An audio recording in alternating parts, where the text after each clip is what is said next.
Hello, കുറേ നാളിന് ശേഷം നമുക്കിന്ന് എന്തെങ്കിലും വർത്താനം പറയാം. നമുക്കിന്ന് ഒറ്റപ്പെടലിനെ പറ്റി സംസാരിക്കാം. നിങ്ങൾ ഈ ഇൻസ്റ്റഗ്രാമിൽ റീലൊക്കെ ഇട്ടിട്ട് ഈ ഒറ്റപ്പെടലിനെ ആസ്വദിക്കുന്നവരെ കണ്ടിട്ടുണ്ടോ? അതിനെ ഇങ്ങനെ ആഘോഷിക്കുന്നവരെ? ശരിക്കും അങ്ങനെ ആസ്വദിക്കാൻ മാത്രം പോകുന്ന ഒരു സംഗതിയാണോ ഈ പറയുന്ന ഒറ്റപ്പെടൽ? എനിക്ക് തോന്നിയിട്ടില്ല. ഞാൻ ശരിക്കും മനസ്സിലാക്കുന്നത് ഈ റീലിടുന്നവർക്ക് ശരിയായ ഒറ്റപ്പെടൽ എന്താണെന്ന് അറിയില്ല എന്നുള്ളതാണ്.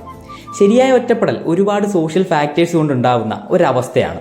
ആ അവസ്ഥയിലുള്ള ഒരാൾക്കും അതിങ്ങനെ റീൽസ് ആക്കിയിട്ട് അല്ലെങ്കിൽ സ്റ്റോറി ആക്കിയിട്ട് അതിനെ ആസ്വദിക്കാൻ കഴിയും എന്നെനിക്ക് തോന്നുന്നില്ല. ശരിക്കും ഇങ്ങനെ ഈ റീലിടുന്നവർ ചെയ്യുന്നത് ചുറ്റുമുള്ള മനുഷ്യരെ മുഴുവൻ റദ്ദിയാണ്.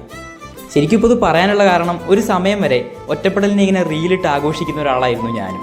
കുറച്ച് മാസങ്ങൾക്ക് മുന്നേ വല്ലാത്തൊരു ബ്രേക്ക് ഡൗണിൽ, ട്രോമയിലൂടെയും പാനിക് അറ്റാക്സിലൂടെയും കടന്നു പോയപ്പോൾ എനിക്ക് മനസ്സിലായി, മനുഷ്യൻ ഒരു സാമൂഹിക ജീവിയാണ്.